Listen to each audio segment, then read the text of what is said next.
మనసు పొందిన వాళ్ళు ఉంటే మారు మనసు పొంది సువార్త నమ్మండి. యేసు సువార్త అంటే ఏం లేదు, యేసు ప్రభు మన కొరకు చనిపోయాడు, మన పాపాల కొరకు చనిపోయాడు, రక్తాన్ని కార్చాడు. ఆ రక్తంలోనే మనకు పాప క్షమాపణ ఉన్నది. కనుక మనం ఏం చేయాలి? ప్రభువా నీ రక్తంలో నా పాపాలు కడుగు అని మనం ఆయనకు ప్రార్థన చేస్తే ప్రభువు గొప్పవాడు. మనం ప్రార్థన చేసిన వెంటనే ఆయన క్షమిస్తాడు, మనల్ని ఆయన బిడ్డలుగా స్వీకరిస్తాడు. దీనికి ఏం డబ్బులు ఖర్చు చేయక్కర్లేదు, దీనికి ఏం కష్టపడక్కర్లా, చెమటలు గార్చక్కర్లా, ఆయాసపడక్కర్లా, ఏమి చేయక్కర్లా. సూక్ష్మంలో మోక్షం. ప్రభువా నేను పాపిని, నన్ను క్షమించు, ఈ రక్తంలో నా పాపాలు కడుగుతూ ఉంటా కదయ్యా, నా పాపాలు కడిగు అంటే చాలు, ఆయన కడిగేస్తాడు.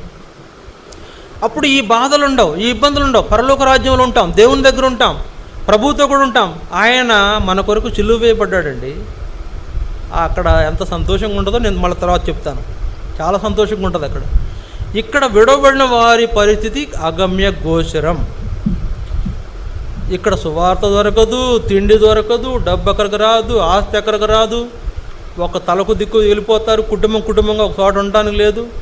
ఎక్కడ ఏం దొరుకుతుందని అటొక దిక్కు ఇటో దిక్కు వెళ్ళిపోతుంటారు. దిక్కు లేక పిక్కటిల్లేలాగా అరిచే రోజులు రాబోతున్నాయి.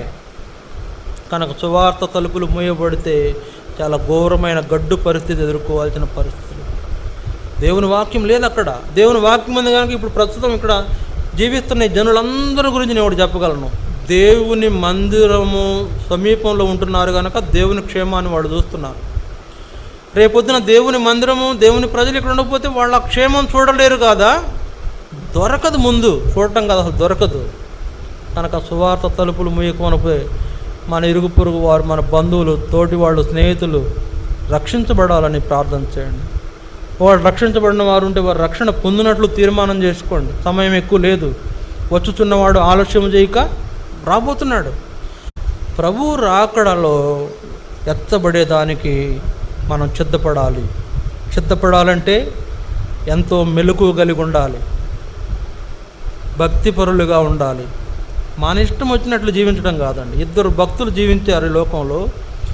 ఒకడేమో అతనికి ఇష్టం వచ్చినట్లు జీవించాడు, ఇంకొక ఆయనేమో దేవునికి ఇష్టమైనట్లు జీవించాడు. అతనికి ఇష్టమైనట్లు జీవించిన వాడేమో ఆ అగ్నిగుండంలో పడవేయబడ్డాడు. దేవునికి ఇష్టమైన వాటిగా జీవించిన వాడేమో పరలోకంలో ఉన్నాడు. సరే, అతనికి ఇష్టమైనట్లు అందుకనే మనకిష్టమైనట్లు కాదు, నీ కోరిక చొప్పున కాదు, దేవుని కోరిక చొప్పున నీ జీవితం ఉండాలి. దేవుడు ఏం కోరుతున్నాడో అది చేసే అనుభవం ఉండాలి. ఆయన ఏం కోరతాడండి నాకు తెలిసి? దేవుడు ఏం కోరతాడు? మణులు మాణిక్యాలు ఏమైనా కోరాడా? వజ్ర వైడూర్యాలు ఏమైనా కోరాడా? ఏం కోరాడు దేవుడు? భక్తి